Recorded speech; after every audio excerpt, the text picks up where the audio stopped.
Good evening, everyone, and welcome to Politics and Prose. I'm Brad Graham, the co-owner of the bookstore, along with my wife, Lisa Muscatine, and we're delighted to be hosting Peter Breslow, who's here to talk about his new book, Outtakes, Stumbling Around the World for NPR. Actually, already had plenty of chocolate today. That really does sound like a perfect job, doesn't it?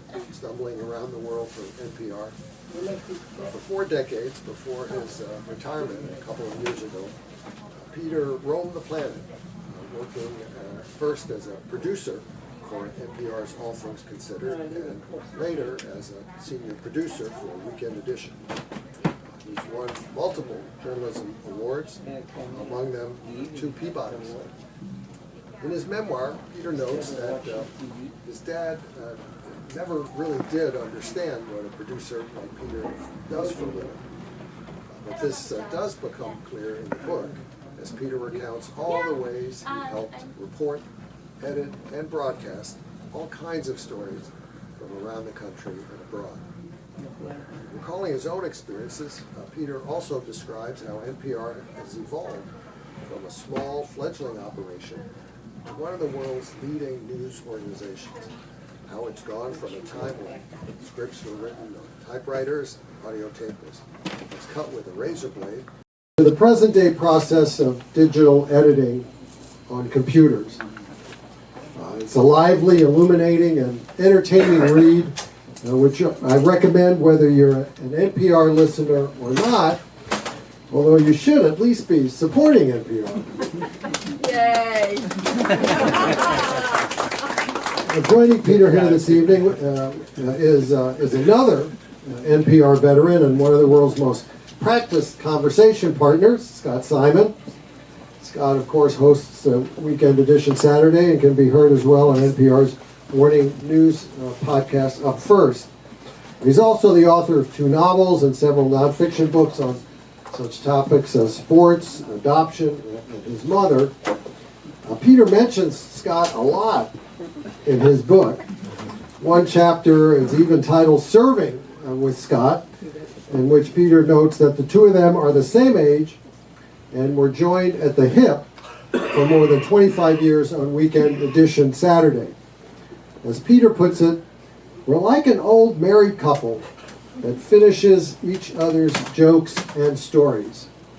So, ladies and gentlemen, please join me in welcoming that odd couple, that old couple, Peter Breslow and Scott Simon. Bradley, thank you for a wonderful introduction. The turnout tonight is absolutely wonderful, and it is a tribute to Peter, and a confirmation of the fact that word went round that Susan Stamberg is going to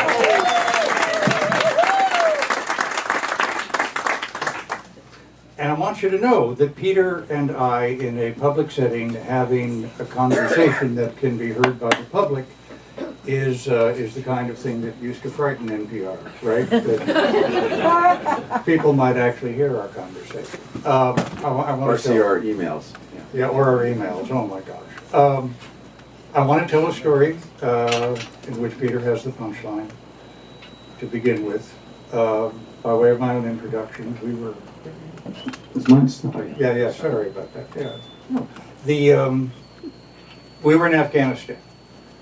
We were in Gardez, and we received word, unfortunately, that Danny Pearl had been captured, had been kidnapped. Of course, ultimately he was killed, and we were sharing a house at that point with other people who worked for the Wall Street Journal. And we talked to some British officers who told us that as the Taliban retreated, they were using kidnapping.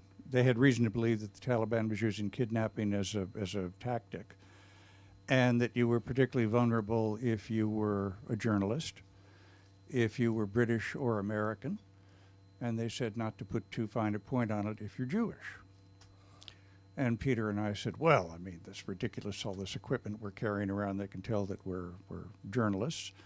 And these ridiculous REI coats that we're wearing, they can tell that we're American. I said, I have no idea how they'd be able to determine our religious affiliation. A few days later, we're in Gardez in the mountains. There's, of course, a war going on and a prisoner exchange, and it's punishingly cold. And nature calls, even in those circumstances. And we had to hike up our winter coats. And as we're heeding the call of nature, Peter looks over to me and says, "You know, Scooter, I think there is a telltale sign of our religious affiliation." I can't believe that's the story that you I found it deeply moving. Could we also introduce your wonderful daughters, Eden and Danielle, who are here?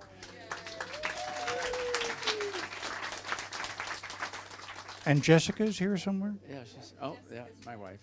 Oh, Jessica, I'm sorry. Former NPR producer. Answer your father's question. What is it a producer does? Well, there are probably a bunch of them here and they probably all have different answers, but there's a whole panoply of things. Diana.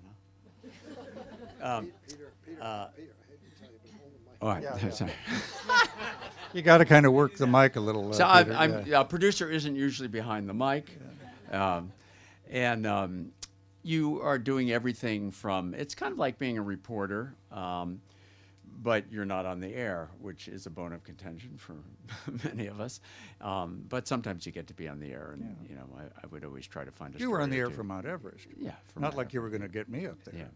Yeah. But you, if you're in the building, the bread and butter is cutting interviews, editing down a 45-minute rambling Scott Simon story to 4.5 succinct minutes on the air. Yeah. It's a lot of work. It explains what happened. If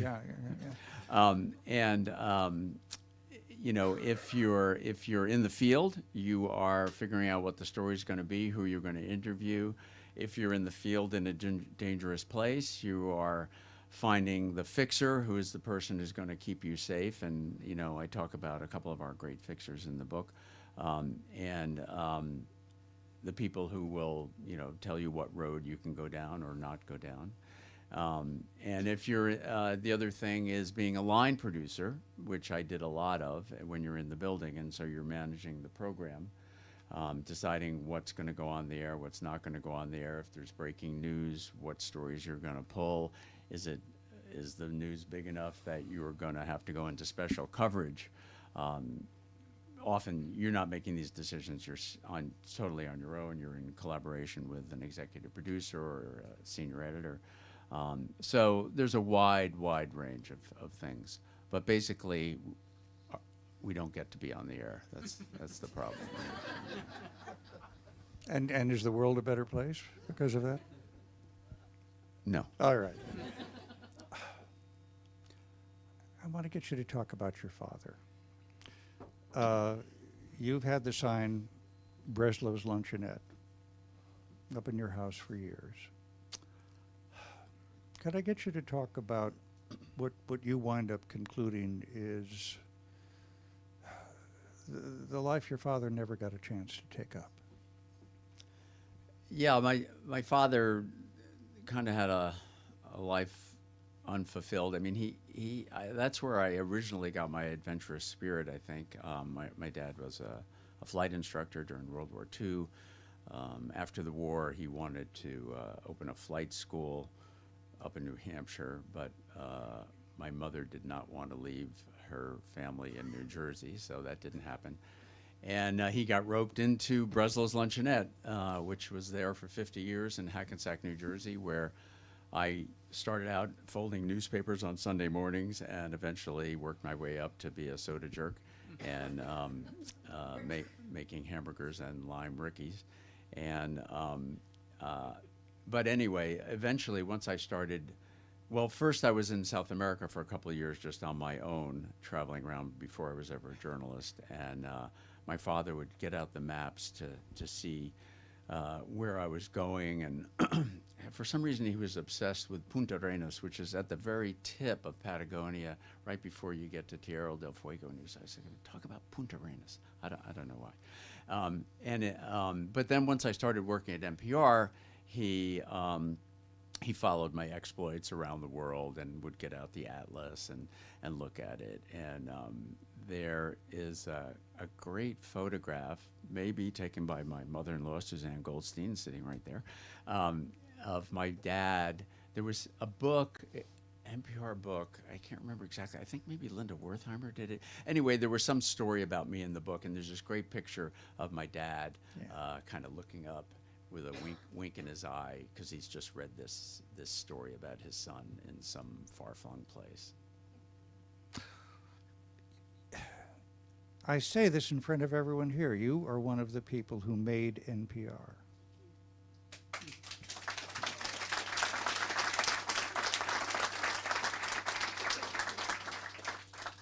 What did you enjoy about that? I think the best thing about NPR is the people. I mean, I had a lot of fun there. There was hardly ever a time, a week that would go by when I wouldn't, and I have a kind of an obnoxious cackle of a laugh, when I wasn't cackling. No, it's healing. It's there's just a great camaraderie. Early on we're sort of a little bit renegade and a little bit out of the mainstream, and then of course over the years we became more and more legit. But still, the place attracts a certain kind of person, and this room is filled with a lot of them, I think. Kind of quirky, curious, interested people who maybe could have done something different, maybe could have actually made money, but chose to. There's a sense of mission about the place, and I think it's still there. I hope it's still there. But it very much was, a big part of working there, and in our editorial meetings. We'd have editorial meetings every week or more often, and trying to think about what are the important stories, what are the stories with resonance, not just the stories that are, splashy. Yeah. I tell people NPR is a place that, yes, has a business plan, but also has a purpose, which is something to remember in these days. Could you, I was about to say I don't get to ask this question of many people, but thanks to you booking interviews for me with every person who's ever been near a mountain, I've asked it of several people. What's it like to climb Mount Everest? Well, I did not get to the summit of Mount Everest. I got to 23,000 feet, which sounds high, but it's still a long, long way from 29,037 feet or whatever the top is. But it was a schlep and a half, I have to say. Those are the words Edmund Hillary, Sir Edmund Hillary used too, right? A schlep and a half, it was. Yeah. It was the trip of a lifetime. It happened pretty early in my career, and I got to go. It was 1988. This mountain climber called NPR and said, I'm on this team and we're going to be going, and and I was like, so what? Another Mount Everest expedition, and then he said there's going to be a satellite phone, and then it was like, and so Neil Conan, dearly departed Neil Conan, was the executive producer of All Things Considered, and I said, Neil, they got a satellite phone. I could go and do stories, and he said, yes, okay, if NPR can come up with the money, you can go. And this was probably in the spring, and NPR never came up with the money, and so then time passes. I kind of half forgot about the thing, and then 3 days before the expedition, NPR says, okay, you can go.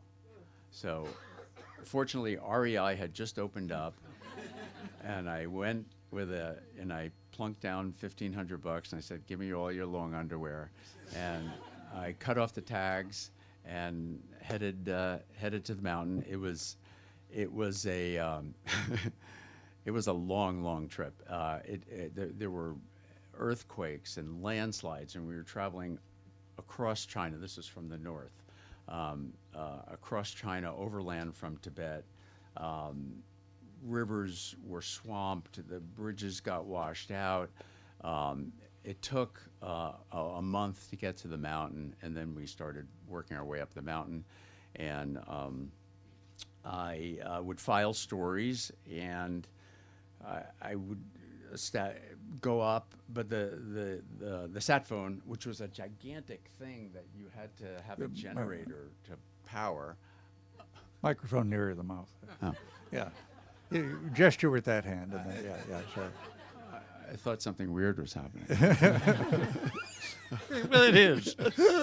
Absolutely right, but yeah. Anyway, it was a gigantic sat phone. You know, today sat phones are the size of a briefcase. Back then, it was a whole hut and a generator, and it was and there was a little princess phone, I remember, that would ring, and NPR would call. But anyway, that was at 17,000 feet, but I was staying at 21,000 feet. Yeah. So I'd go up to 21,000 feet and do stories, and then I'd have to come back down to 17,000 feet to file the stories. And, you know, when you're 17,000 feet felt like Miami Beach compared to 21,000 feet. And, but so my goal on the expedition. I mean, you describe in the book the dehydration, your lips are peeling, your skin is falling off. Yeah. Yeah, it wasn't pretty. You would, well, obviously you wouldn't bathe for weeks and weeks at a time, and then when you did take your long underwear off, it was like a snake shedding its skin.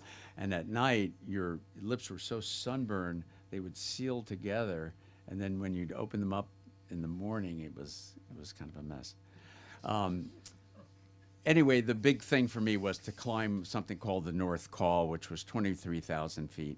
And I had a lapel mic and a mini. It was back in the days of cassette recorders.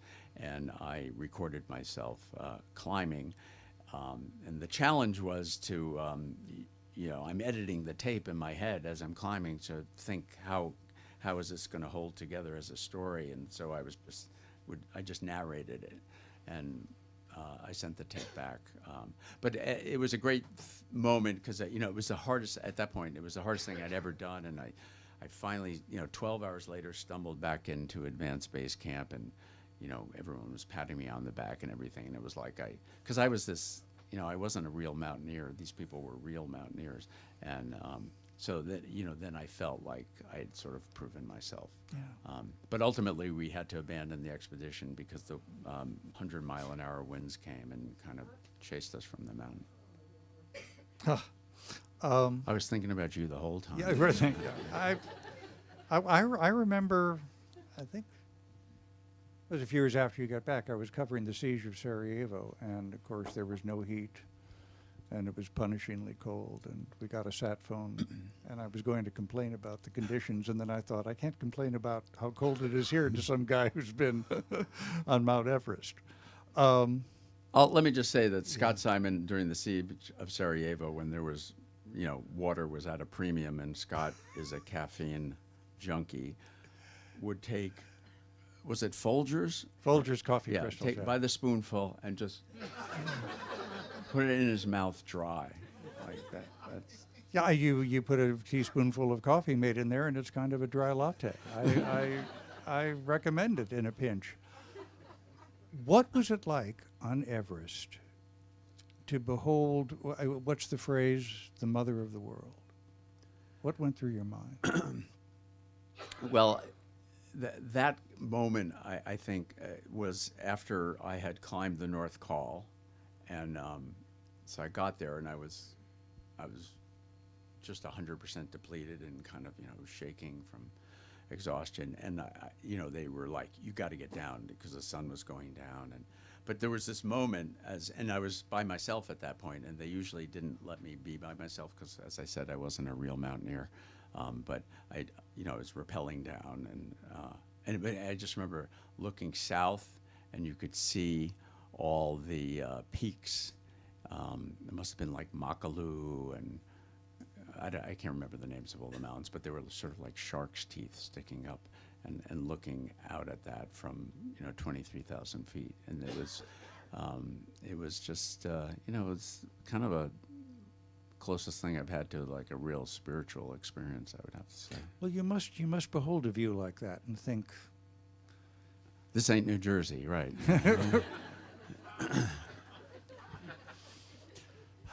you loved Benghazi, didn't you? Loved it. Well, you I got familiar with it. yeah. Yeah, it's funny, you as a journalist, you end up in these places that you never even heard of before, right? And I didn't even know Benghazi existed, and next thing I knew where the best Turkish restaurant in town was, and I did get familiar with the place. I was with, of course, it was against during the Arab Spring and the revolt against Gaddafi, and so we were in Benghazi, and it was kind of a highway war, and we would go as close as we could go where it was still safe. But I did get comfortable enough to go take a morning jog. Yeah. And I would go along this waterfront, and I remember there was this dog that would wait for me every day, and so I started running with rocks in my hands. But I remember running, and it was like there was. Was the dog hungry, or It was just guarding his turf, I think. Yeah. But it was like completely empty, and it was like, is this safe? Like, Yeah. is somebody gonna like try to kidnap me or something? But anyway, so I kept running. But then when I got back to the States, like, I read this piece by somebody, a journalist, and it sounded like he did the same run as me, and he got shot at. So then I guess it wasn't that safe. And you got to know, God rest his soul, Chris Stevens a bit, Yeah, didn't you? yeah. Matter of fact, he was, I forget what his title was at that point, but he was an advisor to before he became the ambassador. And we were in the same hotel, and we got friends. He was a big NPR fan, and we'd have breakfast together, and we realized he lived right at the end of your block on Tennyson. And I told and he was never home because he was working for the State Department. So I told him his lawn needed to be cut. Just a really super, one of those people you meet is just so smart and interested and interesting, and didn't want to talk about himself, even though he was super important and super smart, and he was interested in what you were doing and asking questions, and then I didn't realize it until a couple of days after it happened, but that he was killed when there was that siege at the U.S. facility in Benghazi. Yes. You've worked with some real giants, Mrs. Stamberg being, I think, the preeminent. But talking to you tonight, my heart is also filled with memories of other people you worked with, Neil Conan, who you mentioned, Mike Schuster. Yeah, Mike, he died as I was finishing the book, and I put him in just a wonderful, and Susan knows him well, just such a smart guy, Yeah. and fun, and the quickest reporter I ever worked with. Sorry, Scott. No, I agree. You would go out. I remember, where were we? It was when there was the coup against Gorbachev in Moscow, and we went out to do a story, and usually the producer is like thinking about the tape and the structure of the story, and so we get out of the cab, and I said, okay, You might Mike. want to put the mic a little closer to you. Sorry. Maybe I use my left hand. Has he been away that long, Susan? I said, okay, I'll start pulling the tape and structure the story. He goes, no, it's all done. In the cab ride, he had written the story, picked the tape cuts, and it was all done.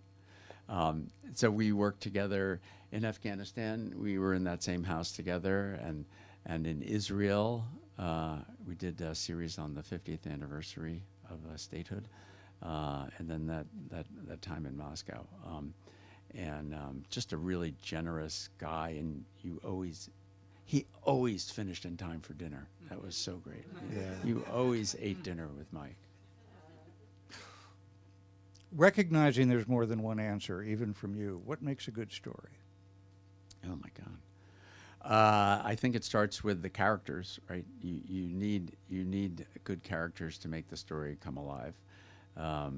You need a peg, a reason to do the story. And if it's audio, you need good sound. So you want to find good scenes, and you know, the sound. And I teach an audio journalism class. The sound is what should be By the way, driving the story. Is there anyone here tonight who has not been suckered into doing a Zoom call with Peter's class? If you haven't, you can sign up. Please, there's a sign-up sheet there. Yeah. Yeah, so, I mean, that's the wonderful thing about audio journalism. It's got a little bit of showbiz to it, right? Especially if you're the on-air person, so you get to be behind the mic. So it comes alive, and in the cliche, which I don't mind saying, is that you have the advantage of the listener's imagination. And I'll just give a quick example. I one time did a story in Kansas City about a public housing project that was going to be imploded. It was 3 high-rise buildings that were coming down simultaneously. And so I went out there to do a story about it, and National Geographic TV was there at the same time. And they did a TV story, and I did an audio story, and I had a tech with me, and I had my own cassette recorder, and we did the story. And I have to say that with the chest thumping audio and some crisp script, I think the audio story was more compelling than the visual story. Mm-hmm. I want to give you a chance to talk about, I think, one of the crowning achievements that both of us shared. We were in Baghdad. Saddam Hussein was in retreat, and NPR's foreign editor then, you will remember, a notably patient man, I won't go into that, said you really need to get a story about some of the secret documents that were left by Saddam Hussein and the whole story of the cruelty of his reign. You've really got to get hold of some secret documents. And we hung up the sat phone and said, well, it's not like you just open a drawer and there are secret documents there. I want you to tell the story about how we cracked that. It was pretty much we opened a drawer. It was actually such an easy story. You drove 6 blocks away or something? Yeah, it was like almost spitting distance from the hotel. It was the Bath Party headquarters, and we went with our fixers, and it was literally a room, and it was like knee deep in secret documents. Yeah. And so we just picked some up, and they were great, and there were people informing on each other, and all kinds of stuff like that. It was like such a gimme, It was so easy. And because of the trade sanctions, you didn't have paper clips, so they were all held together by straight pins. Remember that? Yeah. Oh, right. Yeah. And that funny long paper too. Yes, it was extraordinary. And I think we told the foreign editor, well, we can't tell you how we we cracked this. Yeah, how we cracked this, but pretty impressive. Do you have any concerns about journalism at this point? Well, you're still in there. So sorry. Well, yeah. All right, that's a big one, but yes. Yeah. I guess I just worry about, going for the glittery thing. Yeah.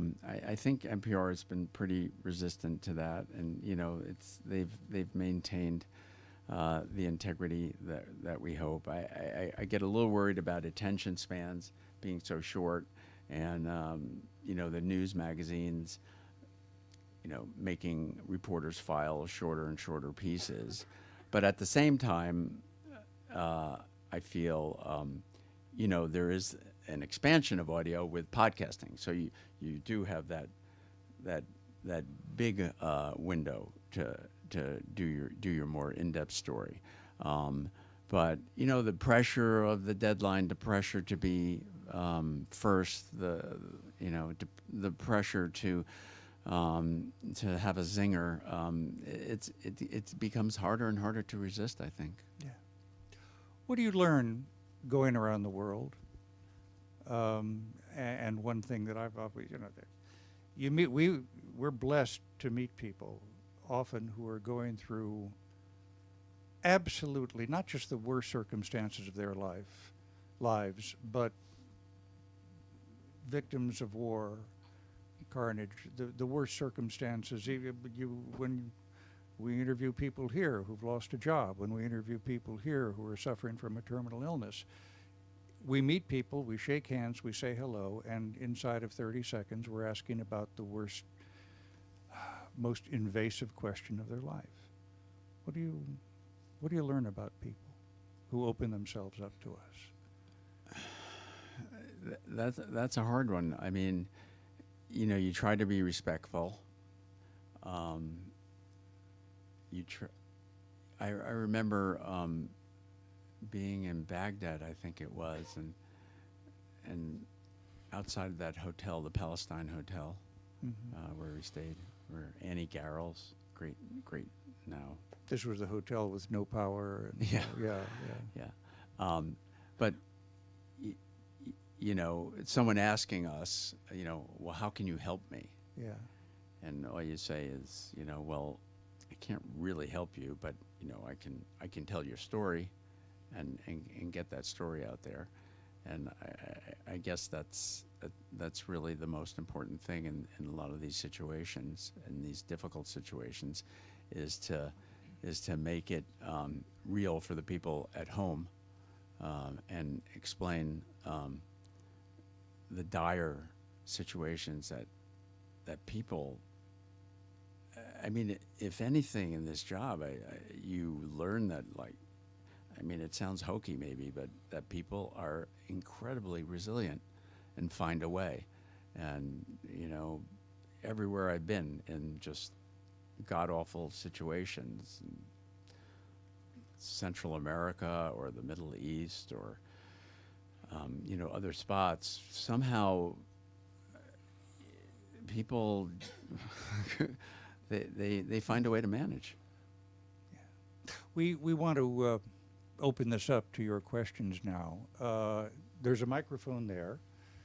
If anyone has a question, if they could work their way up to the microphone, that would be nice. Introduce yourself or not. But please, anybody with questions for Peter Except Breslow. for him. I'm sorry, sir. That's Mark Hathaway, a very good basketball player who I play with. Yeah. Thank you so much. My name is Mark Hathaway. I agree with that. Thank you very much for putting this together. I've loved hearing your stories over the years. And there was I haven't read the book yet. Sorry. But I am curious. Have you bought it, Mark? I have bought it. I have Okay. purchased it, All right. yes. Yeah, Thank you. that's- I'm very curious about a story you told me one time about a group of bicyclists. I think it was a team in Africa. And I remember you telling me the story of trying to keep up with them with your microphone and your little cassette recorder of some sort. And you were trying to catch them while you were doing the story on your bike with them. Can you remind us or tell us a little about that story? I don't know what you're talking about. Are you? That's when you won the Nairobi 500 kilometer, right? I mean, He is so, and that's not in the book. I noticed that. Yeah. I did a story about women cyclists in Afghanistan. Was that the story? Yeah. Well, they were fantastic. These young women who got to go out and ride their bikes, and they were pretty good, riding outside of Kabul at altitude, and they had to put up with so much because a lot of men didn't want them out there. And this one woman, what is her name? Her last name was Sadiki. She was run off the road and was in the hospital for 3 days, but she got right back on the bike. And they covered themselves in tights and more modest cycling gear, but they were really tough. And of course, since the Taliban returned, they had to abandon all that. I think some of them made it to Pakistan. I hope that was the story you were thinking of. It's close enough. Any other questions for Peter Breslow? Yes, please, ma'am. Hi there. My name's Catherine Swartz. I'm actually a former NPR intern. So I wanted to ask, Now, are you doing okay in life? doing okay in All life, right, yes. good, thank Employed you. in journalism. Look back fondly on NPR. So Oh, God bless. Thank you. yes. Good. But I wanted to ask about a little more about how the industry has changed. I mean, you talk about this Everest trip that NPR at the last minute agreed to finance, that, you've been across the world for the pieces that you've produced. And I'm just wondering, in the pursuit of some of these, especially unique stories, but ones that really go across the world that are kind of expensive endeavors, are you concerned that as an industry that publications just aren't funding this sort of reporting anymore? And what does that mean for journalism, that we don't have people pursuing those types of stories at the same level that it once was in previous decades? You want to take this one, Scott? I absolutely don't. No, thank you. No. She wants your learned, wise opinion, not my pop-off stuff. Yeah. I think it's a loss when we don't get to do those stories, but there are the cold, hard realities of a contracting news industry, right? Especially local news. So, you rely on freelancers a lot of the time to do these stories if they're in a place where you can do it, or, it'll be a special project maybe. I think I think that a lot of it still gets done. And I think, I think the way the world and the way technology has changed, you can do things, I mean, aside from the airfare, you can do things fairly cheaply. And as long as, you have people willing to,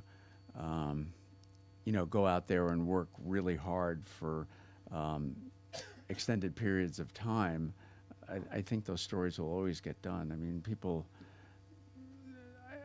and as long as there's an audience, which I think NPR's audience still craves those stories, so hopefully they'll keep coming, and people like you will do them. Any other questions for Peter Breslow? Yeah. Oh, my gosh, Rachel Martin. The Rachel Martin. The Rachel. Yell it out. First thing I want to say is that it's great that everybody came, but you really should buy the book. I'm serious, because Peter was like, Rachel, will you read this book? I was like, oh, God, Peter. It was such a pleasure. It is so fun. It is such a fun read. You just sit and you flip it and you flip, and then you're also, part of you is like, She gave me a Jesus. great blurb, by the way. Like, how has Peter had like 25 lives? It is amazing. I have a real question. Oh. That I've genuinely wondered. I was late. Did you already talk about the blues? So, We're working our way to that. oh, you are? Should I not say anything? I'm going to say it anyway. I'm going to usurp you. Well, we had a big ending. Oh, really? Oh, Well, damn it. maybe this is it. Okay, I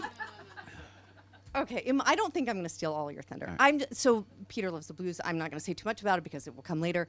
I just wondered if, because you're a musician, because you listen to that particular kind of music, did it change how you listened to interviews when you were talking with people, or how you put together stories? Did you?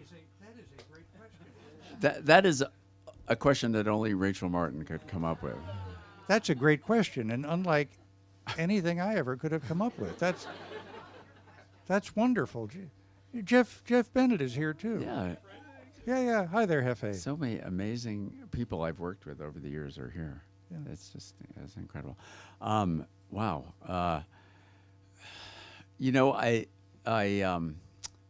I think the rhythm of the blues is just like so in my head, like I can't get it out of my head. When I ride my bike, there is always some Muddy Waters or Little Walter or Sonny Boy Williamson song going through my head.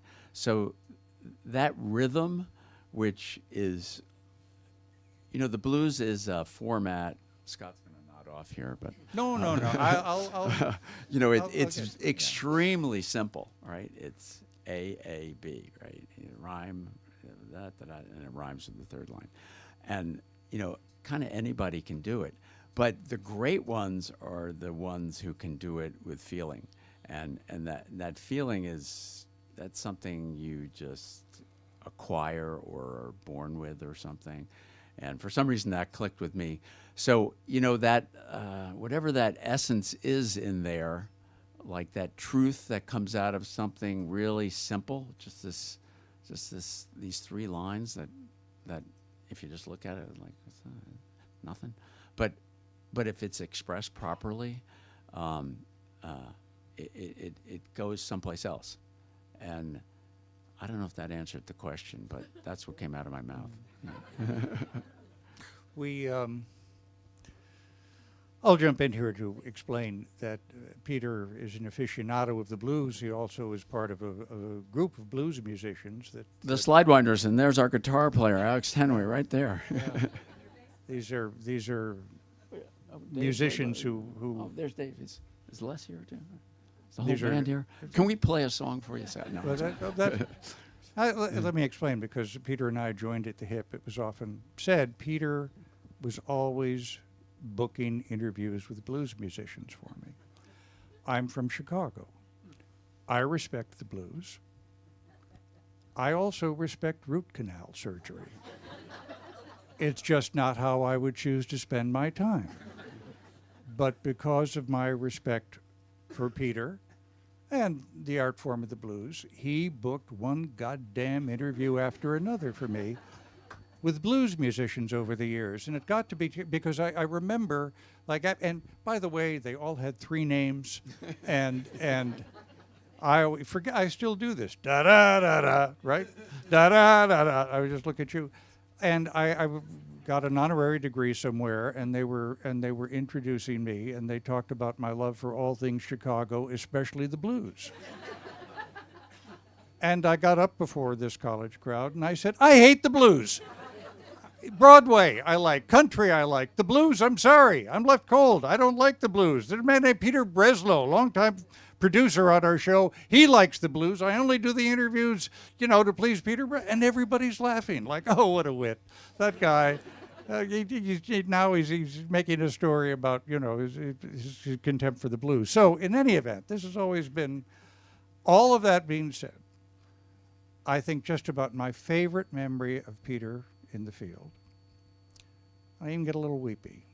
I was just in touch with Erblin, who is back in Pristina. Beanie.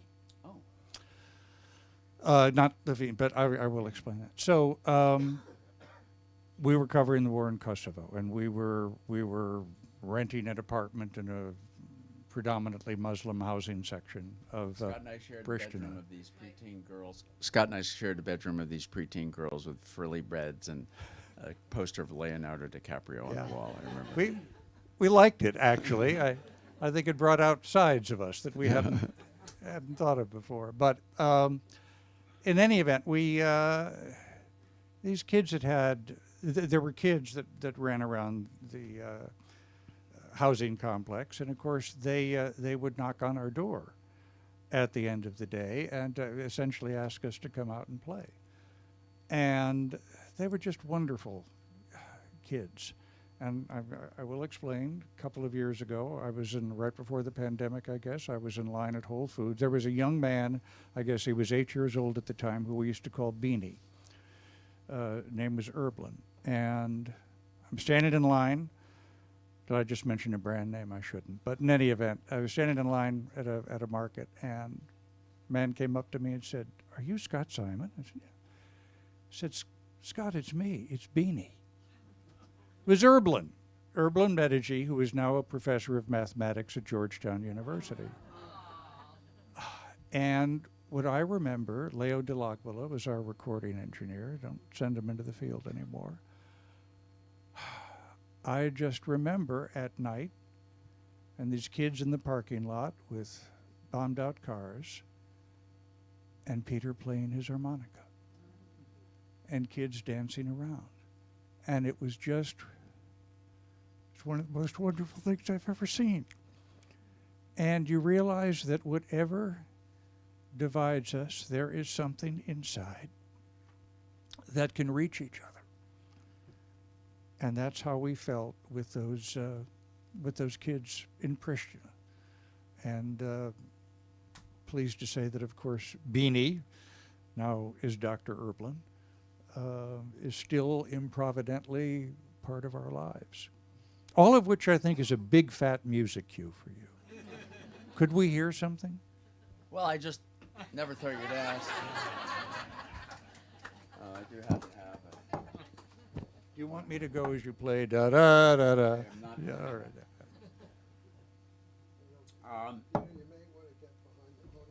Yeah, yeah.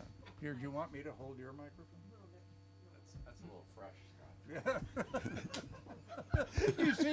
You see Sorry. the problems we Is can this, get into? Thank you for laughing. Sorry, yeah. It's not an obvious thing to turn on. Do you see Is it Bridget on? McCarthy back there okay. with a scowling face at that last joke? I can tell. Okay. So let's see. To spare Scott, I will not play a blues. Oh no. No, I'll play a little Sondheim. Let me preface this by saying, so there's been this whole blues thing, right? And Scott, I don't know, can I say this? Well, they can bleep it, maybe. Scott is the show tune guy, and one time I walked into my office at work, and on the bulletin board, I don't know how he got this, was a Xerox of Stephen Sondheim's high school yearbook picture.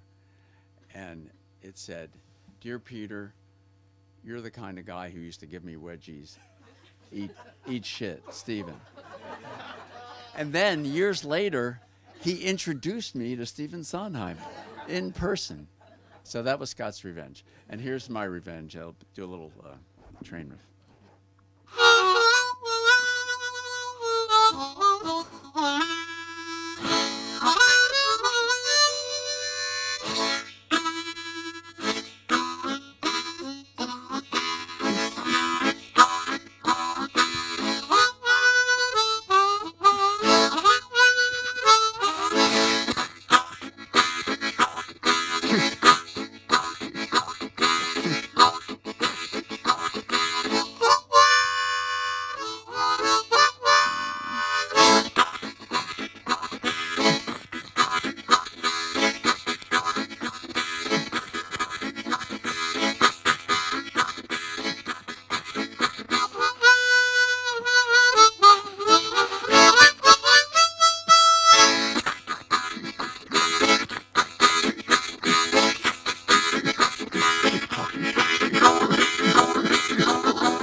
Andrew. Peter Breslow, the book is Outtakes. It's a great book. It is never too early to think about holiday 2024 and get a signed book. Thanks very much. God bless. So copies of Peter's book are available at the checkout desk. He'll be up here signing. Please form a line to the right of the table and help our staff by folding up the chairs. Thanks again for coming.